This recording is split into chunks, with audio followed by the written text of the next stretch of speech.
अंगी प्रादुर्भावनाई अंगी भूषण करावया जगी भूषण करावया जगी भूषण करावया जगी भूषण करावया जगी परितुपतीत पावन परितोपतीत पावन करी साच हे वचन करी साच हे वचन करी साच हे वचन करी साच हे वचन मुखे म्हणवितो दास मुखे म्हणावितो दास चित्ते माया लोभ अस चित्ती माया लोभ अस चित्ती माया लोभ आस चित्ती माया लोभ आस परितुपतीत पावन परितोपतीत पावन करी साच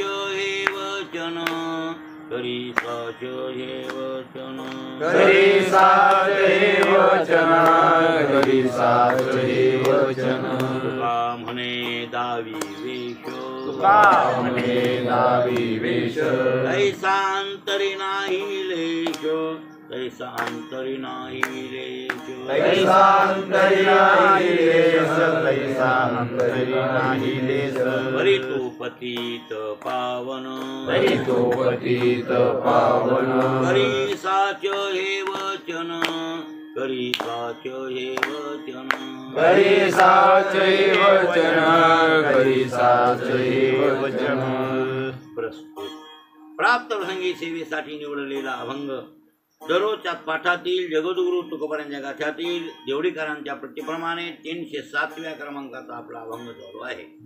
आणि जगद्गुरु तुकोबारा या अभंगामध्ये भगवंताकडे एक प्रकारची विनंती करतात आणि आपल्या स्थितीचा किंवा आपली जी अंतःकरण वृत्ती आहे तिचा परिहार देवाकडे. परिहार देवा माझा असा असा आहे आणि हे वास्तवता असावी वागण्यामध्ये. वागण्यामध्ये काय असावी वास्तवता. आणि ती वास्तवता लपून ठेवायची. लपून ठेवली तरीही त्याला कळते. कोणाला देवाला. हा तुमच्या अंतःकरणात भाव आहे की नाही हे कोणाला कळतंय देवाला. देवाला कळतंय. मग देवाला कळतंय मग तुम्ही चोरून ठेवण्यात काय मतलब आहे. लोकांना नाही कळायचं देवाला कळतंय ना. मग देवाला कळतंय त्यासाठी आपला परिहार दिलेला बरा. महाराजाची ती स्थिती नाही तरी पण ते आपल्यावर घेऊन आम्हाला शिकवायचे. स्वतःवर घेऊन कोणाला शिकवायले असं म्हणलं तरी काही वावगं नाही किंवा वेगळं असं नाही. तुकाराम महाराज म्हणतात गातो पण भाव नाही आहे. मी तुझं भजन करतोय. भजन बरं गातो म्हणजे काय गायन. गायन गायन पण डप गाणं वेगळं भगवंताविषयी काही गाणं वेगळं. डब गाणं ते डब गाणंच त्याचं काही नाही. त्या डब गाण्यामध्ये देवाचंही वर्णन नाही काहीच नाही. फक्त पोट भरण्यासाठी ते करतात ना तमाशाचे लोक. नाना प्रकारचे खूप राणा असे काही गाणारे खूप आहेत जगामध्ये. गायन करतात ते. पण ते गायन आता उदाहरणार्थ भीमसिंग जोशी फक्त अभंग गातात. अनुप जलोटा सारखे आणखीन काय वेगळं वेगळं गातात. ते भावगीतही गातात ना. मला भीमसिंग जोशी अभंग म्हणत होता नाही. हा त्याचा तेवढा उपकार आहे. एक प्रकारचा गंधर्वच होता. चांगला गातो.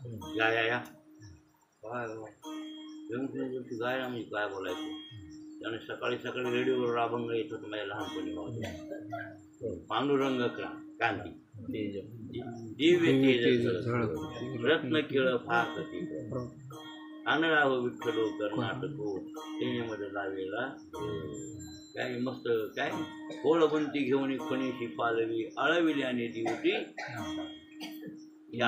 इंद्रायणी काठी तर खास. इंद्रायणी सुंदर म्हणायचा. आणि त्याचं मी प्रत्यक्ष पाहिलं होतं गायन आळंदीला. प्रत्यक्ष आला होता. पण महाराज लयच गायन भीमसिंग जोशी. आता हे गातात हे महाराज हे गातात. यांच्या अंतःकरणात भाव आहे का. गायन सर्वच करत. आणि ते गायन जर भाव नसेल तर भजन होत नाही. लक्षात आलं का बोललेलं कळलं काय. तुम्हाला वाटतं आम्ही लेख आकडा करायलो वाटू येऊ नका महाराज. भजन करणारे बघत जगाला लोक बघत महाराज, रोज भजन करायले की नाही लोक, रोज भजन करायलेत लोक, पण करमणुकीचं साधन म्हणून कोणीच नाही. मी कायला मग एकटाच हे काय झालं, भाव झालाय हे भाव आहे का करमणूक आहे? तुम्ही असले आम्ही असल्या जरा बरं वाटतंय म्हणून आम्ही भजनाला, तुम्ही जे नाही मग आम्ही कशाला जाऊ, म्हणजे काय झालं हे करमणूक. आणि मग असं गायन केलं तर उद्धार नाही होणार नाही. तुम्ही किती दिवस आता भजन केलं तर उद्धार नाही होणार, तुम्ही समजूच नका. फक्त इतकंच व्हाई केल्यापेक्षा बाबा चला ते बरं इतकंच म्हणा, समाधान माना, पण उद्धार होईल असं समजूच नका तुम्ही. का उद्धाराला काय लागतंय ते भावला. हा शुद्ध करून या चित्त तुझं व्हावा आहे देव तरी हा सुलभ हो. बरोबर आहे ना. पण कसं गीत गावं, भावे गावे गीत शुद्ध करून या चित्त तुझं व्हावा आहे देव. तुला जर देव पाहिजे तरी हा सुलभ. त्याच्या पुढे अनिकाचे कानी गुणदोष मनाना मस्तक ठेंगणा तरी संताच्या चरणा आणि विचिते वचन जेणे राहे समाधान. तुका म्हणे फार. हा मग आता बघा बरं पुढे काय ते भावी गावी गीत तुका म्हणे परोपकार. हे सगळं आलं पाहिजे त्याच्यात. हे सगळं जे येण मधातलं अभंगातलं वागणं हे सगळं एका रेगत आलं पाहिजे. तवा भावे गावे गीत नाही तर नुसतं भावे गावे गीत. आणि तुका म्हणे काय परोपकार नाही. हा फवाऱ्यात नाही हो, दुसऱ्यावर अन्याय. भावे गावे गीत काय फायदा झाला? भावे गावे गीतचा काय फायदा होय? परोपकार ही वृत्ती अंतकरणात नाही बांधली. विचिते वचन जेणे राहे समाधान. या अशा प्रकारचे जे काही महाराजांनी अभंगात सांगितलं ते आचरण, ते आचरण जर तुमच्या आचरणात नसेल तर भावे गावे गीत तर मग कशाचा भाव आहे तिथं? देवा भाव आहे का? नाही महाराज. अरे भाव आणि हे भाव देवाचे उचितन भाव तोची भगवान. भावन देव वेगळेत असं मात्र मग आपण झाला घेऊ. भाव देवाचे उचित हा भाव तोची भगवंत. भाव देवाचा प्रसाद आहे महाराज. आणि हे देवाचा प्रसाद देऊन भाव तोच देव आहे. भाव आहे ना तोच देव आहे. भावात तोच देव आहे असं म्हणलं तरी काय हरकत नाही. भाव तोच देव आहे म्हणजे भावातच देव आहे, दुसरीकडे देव नाही. मग भाव अत्यंत महत्वाचा आहे महाराज. भाव असणं गरजेचं आहे. नाही तर मग ते गायन खूप राणा होते. तुम्ही अभंग जरी म्हणले तर काय बी म्हणले तरी आपलं मग त्याच्यानंतर वाटलं म्हणजे आला नाही भजनाला, तेच आला नाही, मग मी कसा करू नामुकण ढमुकण याचं काही नाही हो. हा इतकंच आहे. मृदंग असल्यावर आणखीन जरा गोडवा येतो. हे बरोबर आहे ना. विना खरं तर विनांची पुढे भजन आपल्या होत नाही काय. पुन्हा घ्यायचा आपला उजव्या हातात डाव्या हाताची पुढे. उजव्या हाताने विना वाजवायचा, डाव्या हाताने नाही बरं. विना वाजवाय उजवा हात पाहिजे. खांद्यावर उजव्या विना असला पाहिजे. खांद्यावर घ्यायचा ठरला तर उजव्या खांद्यावर नाही. बिगर येण्याचं जमतंय हो, पण स्वराला ती विना कशासाठी महाराजांनी वाजविला? तुकोबारांनी जी विना वाजविलाय का? महाराजांना विण्याची काय गरज होती? गाडग्याच्या कीर्तनात कुठे विना होता? डपडी होती, ढिमडी. गाडगे महाराज गाडगे बाबा भजन करीत होते ना, पण त्याला विना नव्हता. हा हा तंबुरा काही नव्हतं. ते ढिमडी ढिमडी असते भाऊ. ढिमडी म्हणजे कळलं का? ते असं एक गोल मला वाटतं त्याला काय म्हणतात खंजेरी टिमकी म्हणते. टिमकीला धिमडी नाव आहे. असं ते गोल त्याच्यावर ते खोरपडीचं कातड मडवलेलं बरं वाज होतं. ते जोरात वाजते कडक वाज. ते धिमडीवर भजन करायचे गाडगे बाबा. आणि त्यांचं जीभजोडे भजन होतं गाडगे बाबांचं. स्वर लागला काय नाही लागला. गाडगे बाबा काय तेवढं असं नव्हतं. त्या धिमडीवर भजनाला काय स्वराचा पत्ता आहे काय? ज्याला सूर धिमडीवरला सूर केवढा नसतंय ना. ते स्वराला तंबुरा विना काही असू द्या ना, एक ताऱ्या असू द्या ना, एक ताऱ्या भोपळ्या करीत येत ना मातन करीत होत. आमच्या गावचा माझा लय स्वर वाजतं चांगलं या विण्याला जोरात आवाज येतो. ते एक तारे आपल्या मागाकडे होता की रे भोपळ्यावर टँकर माग. ते स्वरासाठी हे यंत्र आहे. त्याच्यात आपल्याला वारकऱ्यांना हे यंत्र सांगितलं. लावणी मृदंग जसे यंत्रवाद्याचे खूप आहेत गायन करण्यासाठी, ते आहेत बाकीचे, पण बाकीचे आपल्याला मान्य नाही. आपल्याला मान्य मृदंग, विणा आणि टाळ किंवा चिपळे इतकं आपल्याला जमतंय. बाकीचं आपल्याला काही जमत नाही. आता ते सतारण कानुकीन वाजवायले. आम्ही भागवतात पेट्या लावायचो होतो.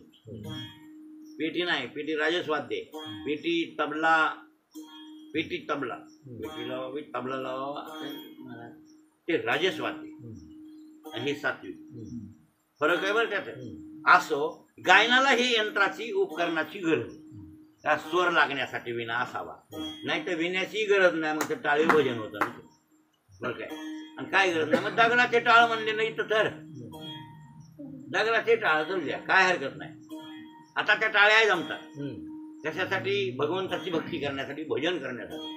पण गायन म्हणल्यावर हे लागतं, याच्याशिवाय जमत नाही मला. कारण का त्या गायन करणाऱ्याला कोणत्या स्वरात आपण गायलो, कसं गायचं, ते ज्याच्या त्याच्या आवाजाप्रमाणे. आता कोंडिबा महाराजाला काळी एकचा स्वर बरा वाटतो. हा, काळी एक वर ते भजन करते, ते मला माहिती आहे. त्याच्या दुपटीवर तिपटीवर जमत नाही. काळी एकच्या दुपटीत जाते, पण काळी दोनच्या दुपटीत कोंडिबा महाराजाला जाता येत नाही. का जाता येतं बघावर तुम्ही. काळी दोन लावा आणि त्याला दुप्पट जा म्हणून त्याची हिंमतच नाही. दुपटीवर काळी एकच्या दुपटीवर ते जाते मला माहिती. आणि काळी एक म्हणजे स्वरात करते, स्वराच्या थोडे बाजूला जात नाही. म्हणजे आपापल्याप्रमाणे आपण कोणतं यंत्र कशपणे किती स्टेपला लावायचं ते तुमच्या मनाचा प्रश्न आहे. पण त्याला विणा असावा असं नाही. रतनराव म्हणले की विण्याची काही गरज नाही. गरज पण गाण्यासाठी गरज आहे, भजनासाठी गरज नाही याची. पण गायन म्हणल्यावर हा स्वरात आलं पाहिजे ना, ते त्याला स्वरात आलं पाहिजे. मग त्यासाठी यंत्र उपकरण. आणि मग आता हे यंत्र मृदंग असं लावल्यावर बरं वाटते भजनात. आणखीन थोडस त्या भजनाला गोडवा रंग गायन. पण आता हे काही मुख्य अंग नाही, मुळाशी मुख्य अंग भाव आहे. भजनात मुख्य अंग काय आहे? तुम्ही किती यंत्र लावले, पेट्या तबले लावले नाही, काही दुनिया लावली, मस्त सुंदर प्रकारचं गायन, ते पांडित्यपूर्वक गायन होईल, पण भगवंताचं भजन होत नाही. आणि भगवंताचं भजन ते जर नाही झालं, भाव नसला त्याच्यात, जर त्याच्यातला भाव काढून टाकला तर ते मग ते प्रेत आहे. ते भजन प्रेतवत आहे. काय नीट असं गोर आहे, गोमट आहे, शरीर सगळं चांगले नाही नाही, पण चैतन्यानं वगळीलं. काय ना वगळीलं? चैतन्यानं वगळीलं. मग गोर गोमट अमुक तमुक शरीर बांधे शुद्ध आहे, हे सगळं आहे, पण मधातलं चैतन्य निघून गेले. मग काय करावं त्या प्रेताला? गोरी आणि तरुणी. हा, वरी लिहिली आहे, लिहिली प्राणी सांडली. ही ओवी मला फायजीच होती ना, तिच्यावर बोललो होतो. मी तरी कुठून काढली होती? मी काय मंच काढलं होतं, काय मधलंच काढलं होतं.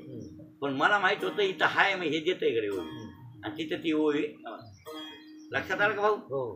पण एकरीने प्राणी सांडले काय उपयोग आहे हो? तसं त्यातला राम गेला ना भजनातला. कोणता राम आहे? भाव. भाव हे राम आहे ना, भाव राम आहे.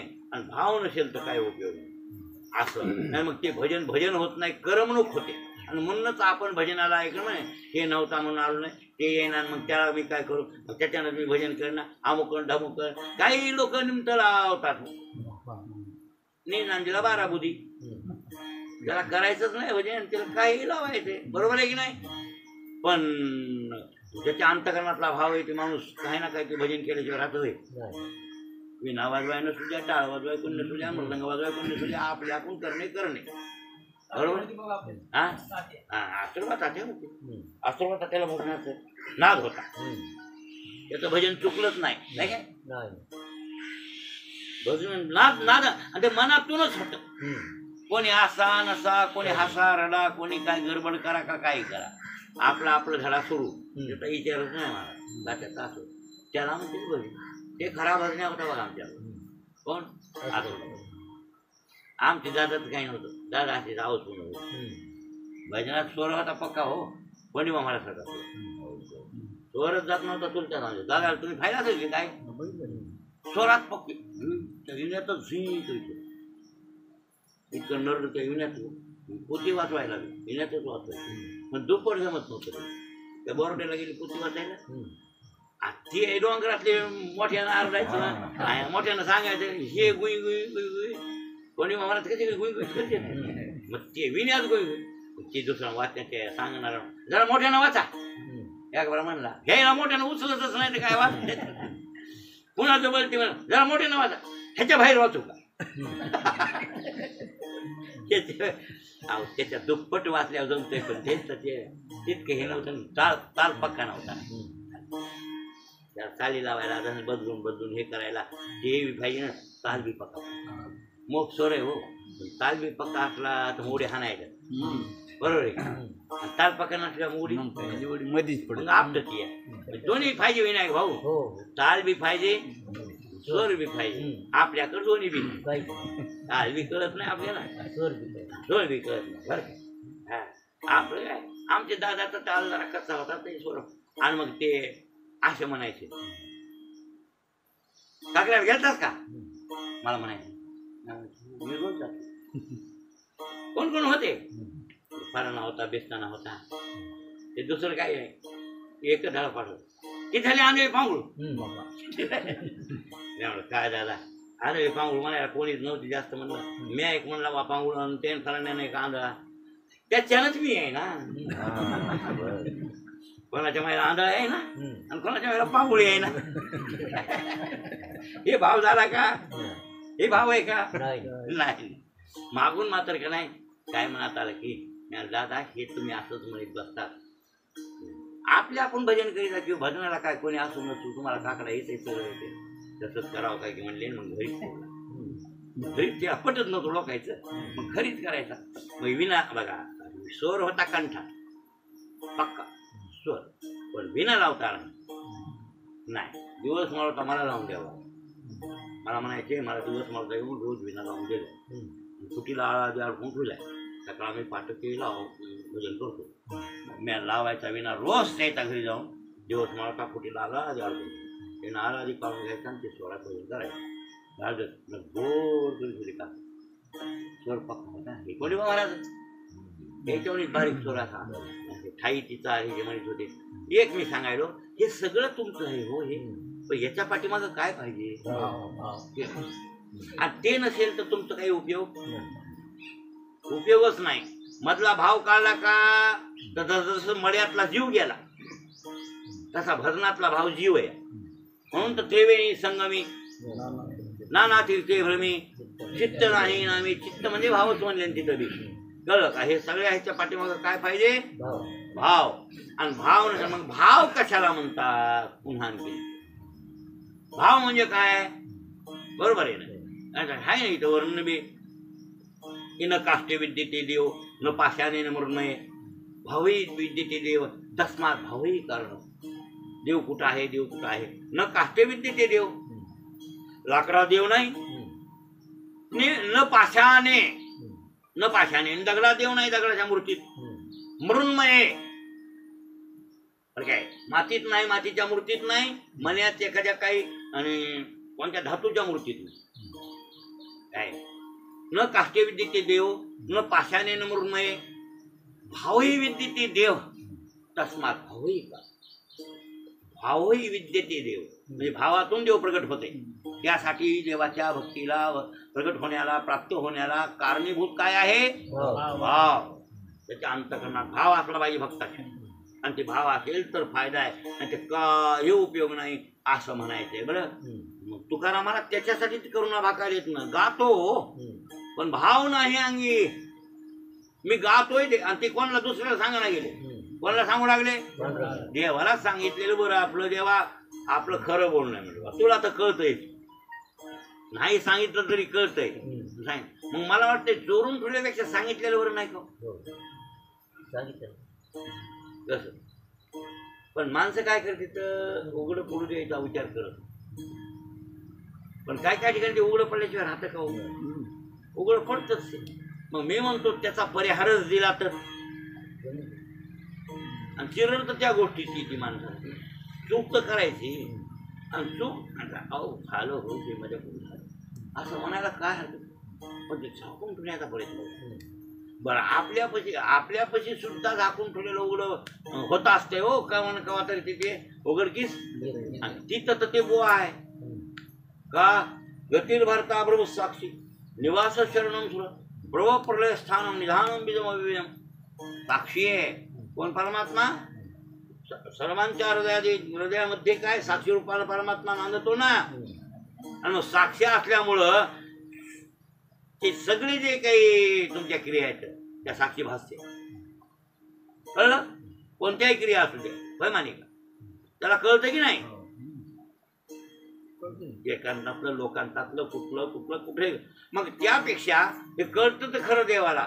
मग आपण परिहार देऊन सुधारण्याचा प्रयत्न करावा की नाही देवाकडे. तुम्ही मला निस्ता परिहार देऊन भागला नाही ना. महाराज काय म्हणले माहितीये का पुढे? ते म्हणले परी तू पतित पावन करी साचे वचन. म्हणजे माझ्यात भाव नसल्यामुळे मी पतित आहे आणि मग त्या पतिताला तू पावन करणार आहेस हे तुझं ब्रीद.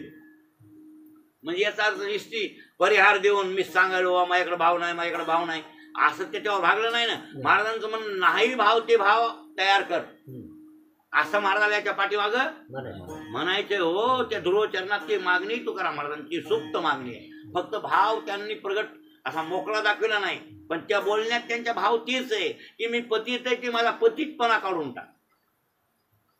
माझ्यात भाव नाही ते भाव तू तयार कर असं महाराजांना इथं म्हणण्याचा अभिप्राय. आणि मग आपण असं म्हणायला पाहिजे देवाला देवा गातो पण भाव नाही.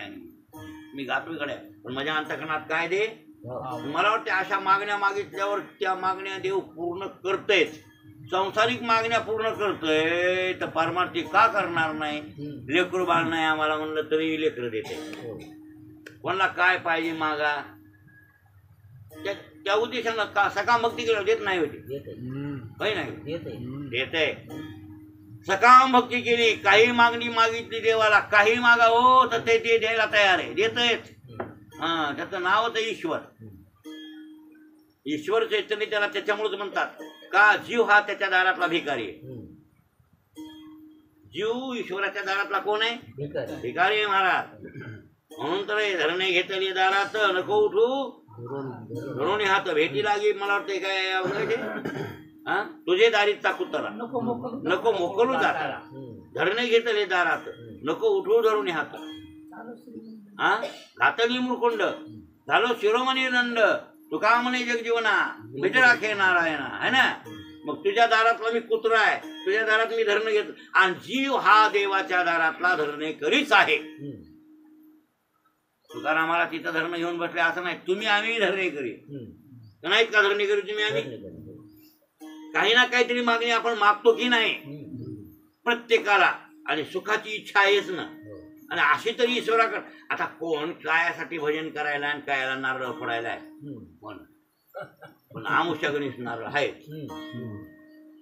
आपल्या गावात फुटत होते पहिले. आता आहेत का? बरोबर आहे ना. आता सांगा असं तुम्ही काही संसारातलं मागितलं तरी ती द्यायला आहे आणि देते. बरोबर आहे ना. देत आहे हो. तुम्ही फक्त त्याच्यावर विश्वास ठेवा. हा देते त्याच्यावर वाद नाही. पण मग मी म्हणतो मग हे मागितलेलं देईल तर याच्यात नवल नाही. पण दुर्बुद्धी ते म्हणा कदा अनुपजव नारायण आता मजायचे करी तुझे हे देणार नाही नाही द्यायचा बरोबर. हे पैसे द्यायला लाख रुपये हे तर चांगलं कार्य. आम्ही तर काय म्हणायला दुर्बुद्धी ते म्हणा आणि कदा अनुपजव आम्हाला सुबुद्धी दे दुर्बुद्धी नको. आम्ही अशी मागणी मागतो त्याने देऊनही होय द्यायला पाहिजे. हा मग आम्ही गातोच पण आमच्या अंतकरणात भाव नाही म्हणून आम्ही काय मागायलो भाव दे तुझा भाव आम्हाला भक्तीचा भाव रे देणे घेणे. महाराजांनी मागणी तीच मागितली. या अभंगात बी तेच दुर्वचनात परी तू पतित पावन करी साचे हे वचन म्हणजे तू पतिताला पावन करणार आहे. बरोबर आहे ना. हे तुझं वचन आहे. मग त्याच्यानं आम्हाला काय पाहिजे भाव गातो पण भाव नाही आणि ते भाव तू भजनात असं महाराजांना अभंगात म्हणायचं की नाही भाऊ. हा मग आपण बी जर भाव मागितला तर आपल्याला देणार नाही देते. मग आपण मागावं म्हणूनच अभंग आहे भाऊ. हे अभंग आपण मागावं त्या देवाला भाव मागावं आणि आपला उद्धार करून घ्या यासाठीच अभंग आहे. असे तुकाराम महाराजांची मागणी परभरेच अभंग आहे. महाराज हा शरण आलो तुला, मी शरण आलो, तू अनाथाचा नाथ आहे देवा. आणि बरेच अभंगामध्ये मागण्या मागितल्यानंतर तुकाराम महाराजांनी देवा मला हे दे ते दे अमुक दे. कोणतं? परमार्थात परमार्थिक गोष्टीची मागणी तुकोबारांनी देवाकडे केली. हरिदासाचे घरी मजूर जवा असंही म्हणले. पुन्हा पडून राहील काय एक काय तुला मागणार नाही, मागणे ते एक तुझं प्रती आहे, देशील तरी पाहे या संताशिनी रवी हेची मदती आणि तुझे काही न मागो तुझं. तुका म्हणे आता उदार तू होई आणि मदत हे पाही. इथं मागणी मागितलीस, पण ह्या सगळ्या मागण्या सुबुद्धीतल्या ते म्हणले ना पडून तुझं दे तया नाही मद दे तयाची संगती. काय हा हो हो हो, पण मद दे तयाची संगती. हे बोला हे बोला मागचं सांगा. हा मग मी कमळापती तुझ बाणाने कांटाळा. हो पण काय सुरुवात काय त्याची सांगा. एक तुकडं राहिले, एक तुकडं. अखंड दया तुझी प्रीती मद दे तयाची संगती. मग मी कमळापती तुझ बाणाने पडवणी राहीन तये ठाई. उगाची संताच्या पायी न मागे न करी काही तुझी आण गावी. तुला काही मागणार नाही, मी पडून राहील त्या ठिकाणी. कोण्या ठिकाणी? संताच्या पायी. संताच्या पायी पडून राहील. तुझं प्रेम त्यांना अखंड आहे अशाची संगती मला दे. मागणी मागितली. मग त्याच स्वरूपाची मागणी ही बी ना. काय पाहिजे त्यांना? भाव. आणि भाव मागतात. मग भाव भाव भाव परमार्थातला भाव प्राण आहे. आणि शास्त्रामध्ये भाव आणि प्रेम ही व्याख्या केलेली आहे. प्रेम नसतो प्रथम अवस्था भाव इति उच्यते बुधे. बुधे नाम शाने. शाने माणसं त्याला भाव म्हणतात. उच्यते प्रेम नसतो प्रथम अवस्था भाव इति उच्यते बुधे.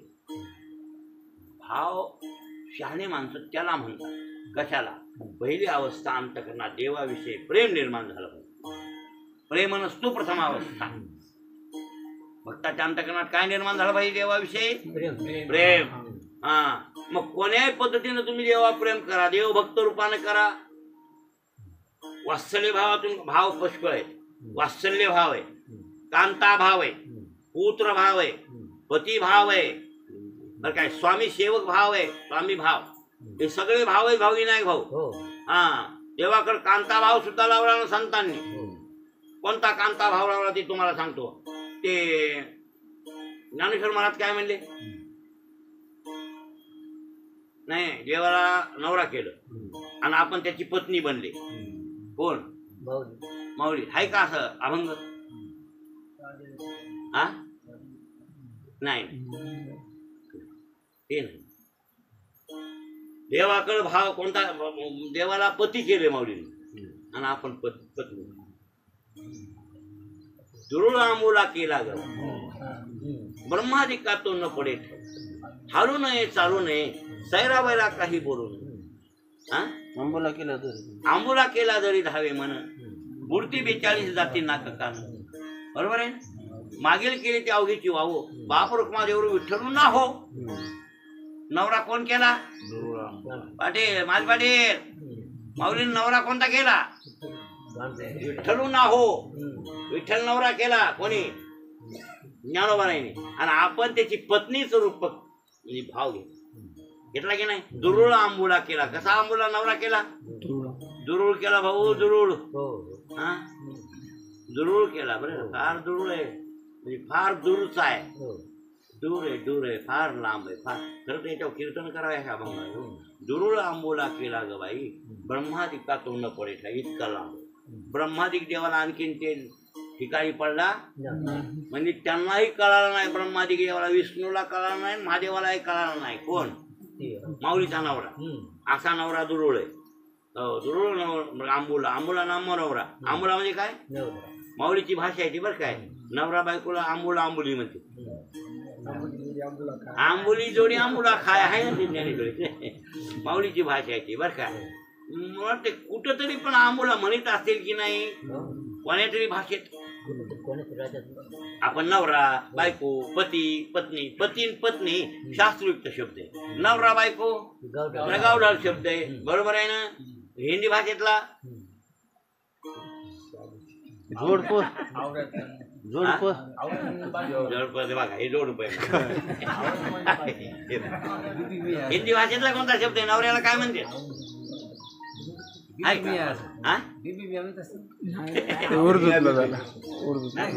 उर्दू बघा तुमची तुम्ही काय म्हणायचं. अरे प्रत्येक काही नाही इंग्रजी भाषेत नाही का. मग 56 भाषेचा केला असे गौरव आणि भवार नवी नाव मग आंबुलान आंबुली नवरान बायको असं कोण्या तरी भाषेत शब्द असतील. माऊलीने काय काय बघलतलं काढलं का काय नाही ना महाराज. पण इतकंच खरं त्याला आंबुला म्हणतात नवऱ्याला. पण नवरा देवासंग नाथ लावले भाव कांता भाव. कोणता भाव. हा म्हणजे स्वतः कांता झाले ते कांत केला. नवरा कांत बायको कांता कांत कांता भाव तिथं तयार केला दुरुळ आंबुला या अभंगामध्ये. तुकाराम महाराज बी कांत कांता भावातून अभंग नाही का केले. हातीने मातान फिरे माघारी बैसले बैसलो नाही बैसले शेजारी गोविंदाचे घरही झाले पट्टराणी बळे आणि वरिले सावळे परब्रह्म बळयाचा अंग संग. हा झाला आता नाही भय चिंता तुका म्हणे नाही असंच आहे ना.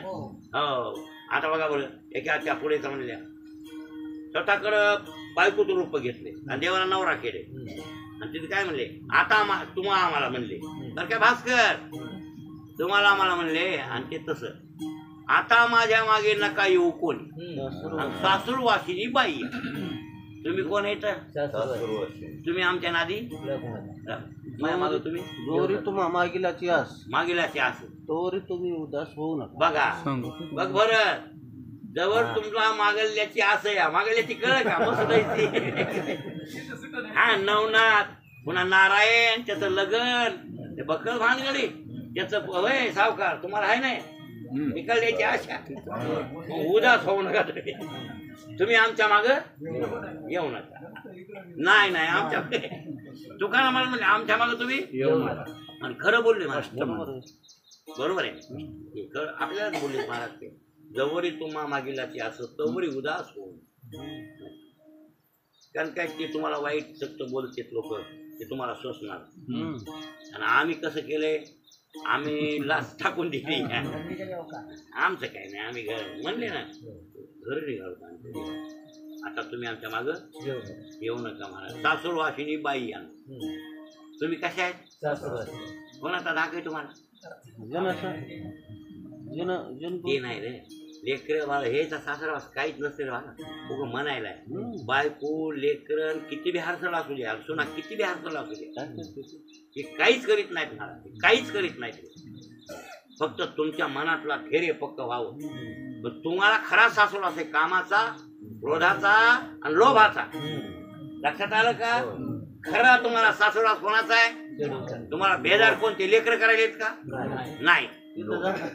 तुला सून पराठी आणायला पाहिजे का मराठीची भारी भास्कर आणता घरी रात्री दाव देव म्हणला मला इथून दाव महाराजाला माग बाबा तिथं काय म्हणजे इथून जाता जाता भारा न्यायचा असेल त्याला. मी म्हणलं मी दिले घ्यायची तिकडे फाशी. हे नाही आता हे हे हे तुला घरीचे बेजार करतील का सुना ते कायला करतील बेजार पोरं कायला बेजार करतील. कोणीच करीत नाही बेजार कोणाला. ते तुम्हाला तुमच्या मधला सासरवास आहे. हे कामाचा क्रोधाचा लोभाचा हे सासरवास आहे तुमच्या मध्ये आणि हे सासरवासात त्याचे आहेत तुम्ही. हा म्हणून तुकाराम महाराज म्हणे तुम्ही सासूरवाशिनी बाई आणू. तुम्हाला बायात केलं बरं काय आणि तुम्ही बायात तुम्ही कशा बायात पाटील सासूरवाशिनी बाई आणू नका माया माग येऊ तुम्ही. हा का मी उदास झाले आणि गवळ्याला रचले. गोळ्या गोळा म्हणजे कोण कृष्ण परमात्मा म्हणजे कांत कांता कोणता भाव इथं. अरे असे कांत कांता भाव संतांनी बरेच ठिकाणी नामदेवराय सगळ्या संतांचे बघा तुम्ही. हो नामदेवरायचं म्हणले ते तो आकाश ही भूमिका तो आकाश आहे मी जमीन. लय महाराजांनी त्या अभंगात काय सुंदर वर्णन केले. सगळ्या संतांनी आपले वेगळे वेगळे भाव लावून देवाला आणि अळवण्याचा प्रयत्न केला, बरोबर आहे ना. पण भाव तेच आहे. आता नंदानी, यशोदा, वसुदेव अधिक हे जे लोक आहेत काही दशरथ म्हणा, ह्यांनी वात्सल्य भाव. कोणता भाव लावला देवावर? वात्सल्य भाव. मग आता कोणता भाव श्रेष्ठ आहे, काय कनिष्ठ आहे ते काय, पण कांता भाव सगळ्यापेक्षा श्रेष्ठ. कांता भाव श्रेष्ठ आहे बरं का. स्वामी सेवक भाव, कांता भाव, वात्सल्य भाव, असे अनेक भावाचे प्रकार आहेत बरं. तर त्यापण कोणताही का होईना पण काय असायला पाहिजे? भाव. आणि भाव म्हणजे प्रेम. प्रेम नसतो प्रथम अवस्था. तिथं अंतकरणात काय असलं पाहिजे ईश्वराशिवाय? प्रेम. अंतकरणात प्रेम झालं रे झालं की मग काय महाराज, त्याच्या अंतकरणात प्रेमाचा अंकुर देवाविषयीचा उद्भवला तर त्याला भगवान परमात्मा दूर नाही महाराज. प्रेमा विन भजन नाका विन मोती, अर्था विन पोती वाचून काय उपयोग आहे हो. आपण दुरी नाही देव त्याला. ऐसा ज्याचा भाव झाला तर दुरी नाही देव. देव का लांब आहे का महाराज? कुठून तरी येणारे, कोण्या तरी गावावरून त्याला वेळ लागून यायला. काय नाही, इथंच आहे ते. कोण? इथंच आहे महाराज. हृदयातून प्रगट होतो परमात्मा. दुसरी कोणत्याला आणायची गरज नाही. बघा बरं, अर्जुनानं अंतकरणामध्ये इच्छा केल्यावर तिथं प्रगट होतो. ज्या ज्या वेळेला अर्जुनाने इच्छा करावी, काय कृष्णा तुला असं मनात वाटलं की आला. ताम्रध्वजाबरोबर युद्ध करायचं होतं. मयूरध्वजाचा पोरगा ताम्रध्वज, यांचा श्यामकर्ण घोडा गेला होता. यांचा यज्ञ चालू होता पांडवाचा, धर्मराजाचा. कोणता? अश्वत्थ. आणि तिकडा त्याचा यज्ञ चालू होता त्या मयूरध्वजाचा.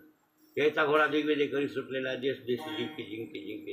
आणि घोडं सांभाळा मागा अर्जुन, ज्यांना 18 अक्षोणी सैन्य गारद केले कुठं? कुरुक्षेत्रावर. आता ते वीर अर्जुन लोकराजे जे उभ्या प्राण सांगित होते. कोणाचा घोडा? अर्जुन. हे धरू नका बाबा, घोडं धरू नका. त्याच्या पाठीमागं सांभाळायला धर्मराजाचा भाऊ अर्जुन आहे. त्यांना 18 अक्षोणी सैन्य भीष्मासारखे द्रोणासारखे मारले. तिथं आपली काय कथा आहे बाबा? त्याला चला करभार घेऊन पैशाचं ताट घेऊन जाऊ, त्यांना देऊ, स्वागत करू आणि घोडं सांभाळायला जाऊ.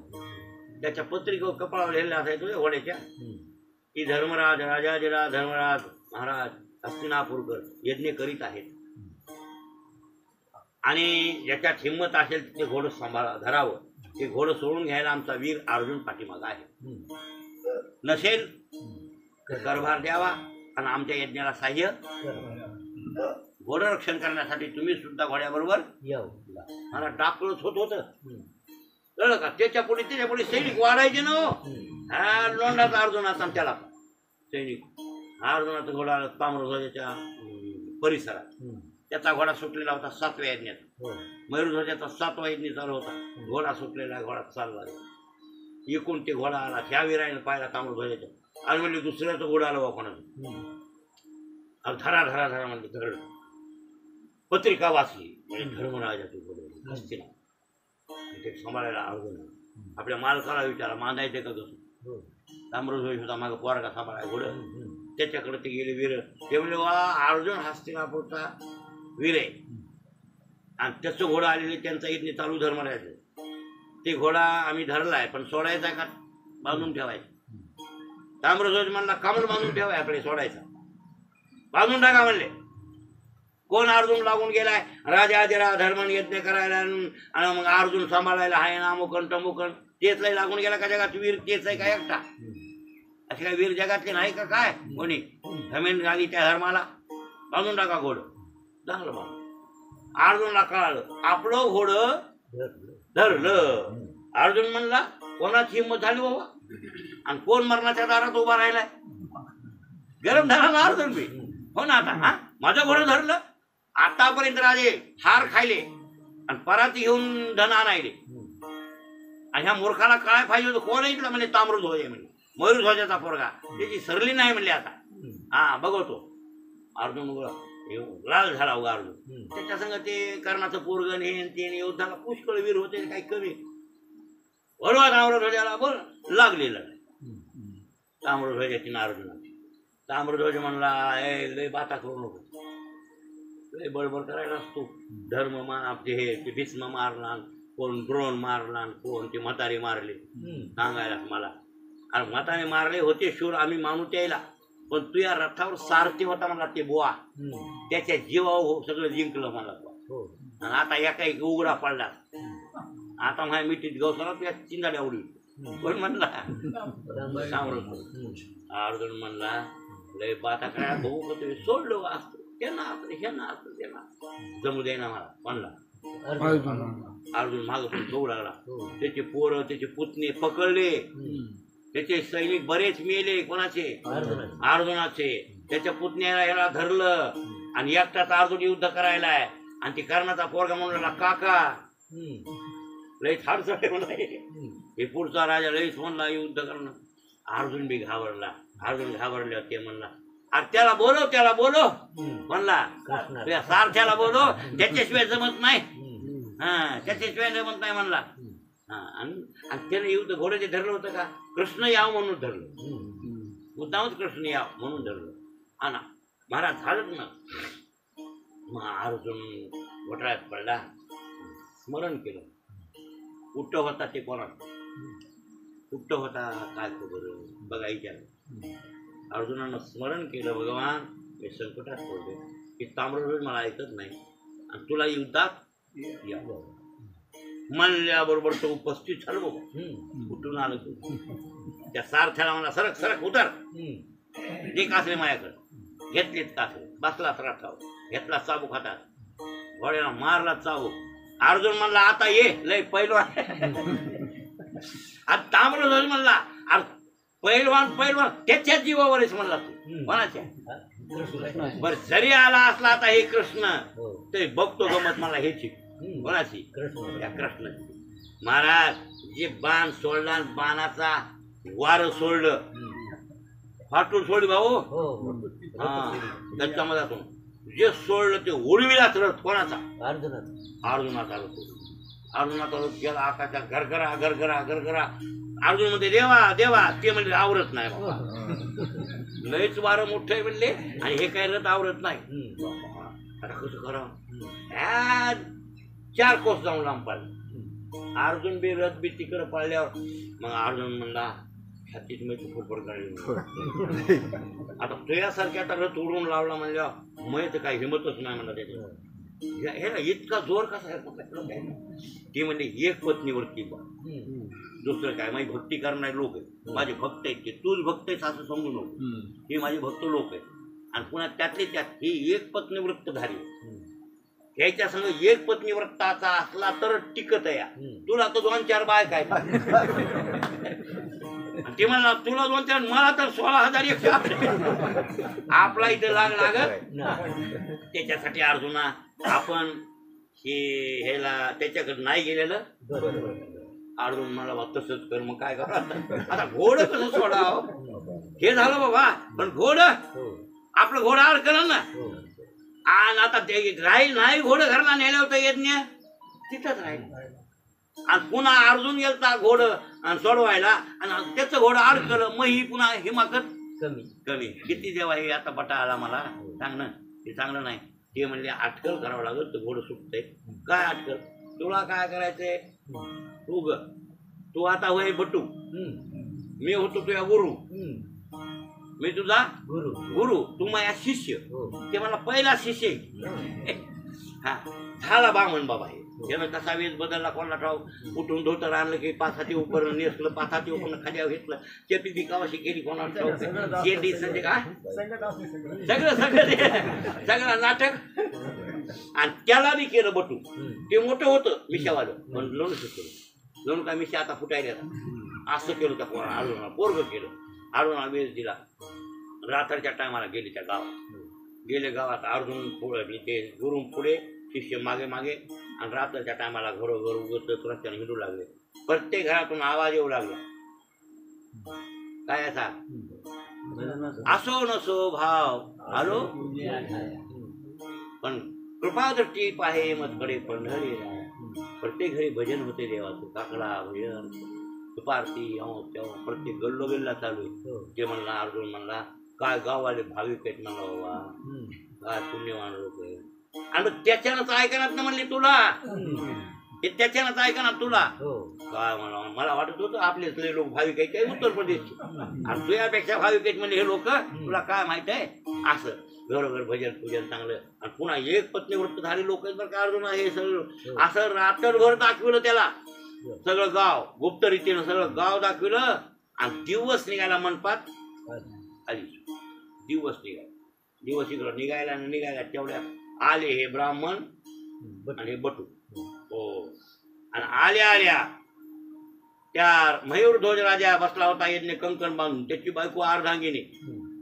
ब्राह्मण होते ऋत्विज, आणि इंद्राय स्वाहा, चंद्राय स्वाहा, वरुणाय स्वाहा, कुबेराय स्वाहा आहुत्या. दिवस निघा सुरू झाल्या यज्ञाच्या, त्या आहुत्या सुरू झाल्या. मयूरध्वज राजा बसले, लांबूनच बामण आला. कल्याण वस्तू, कल्याण वस्तू, कल्याण वस्तू. मयूरध्वज राजाचं कल्याण भाऊ. मला असं मयूरध्वज राजा मनात शंक म्हणला, बामणाला पैसे नाही दिले, काय नाही दिले, आणि काही न देता आशीर्वाद आधी द्यायला. बामणानं पैसे दिल्याशिवाय आशीर्वाद देऊ नये नाही भाऊ. दक्षिणा दिल्यावर मग आशीर्वाद द्यावा. मी तर ह्याला काहीच दिलं नाही ना, आधीच कल्याण वस्तू म्हणायला. काहीतरी घोंगळ त्याच बंदच करेल ना कोणाचं ते घोंगड. उद्या बघू टाइम.